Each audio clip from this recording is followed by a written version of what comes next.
സംസ്ഥാനത്ത് ഇന്ന് ബലിപെരുന്നാളാണ്. ബലിപെരുന്നാൾ നിസ്കാരത്തിനായി പള്ളികളും ഈദ്ഗാഹുകളും ഒക്കെ ഒരുങ്ങിക്കഴിഞ്ഞു.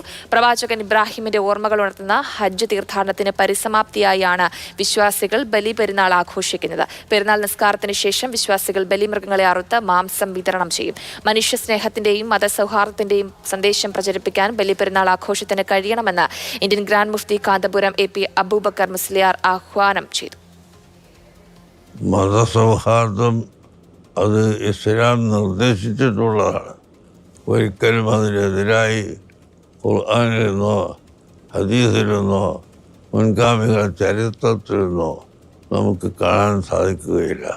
അതുകൊണ്ട് എല്ലാ മതവിഭാഗങ്ങളുമായി സൗഹൃദവും സ്നേഹവും നിലനിർത്തി ഇവിടെ ജീവിക്കാൻ എല്ലാ മുസൽമാനും ഈ പെരുന്നാൾ ദിവസത്തിൽ പ്രതിജ്ഞയെടുക്കണമെന്ന് കൂടി ഓർമ്മിപ്പിക്കുകയാണ്.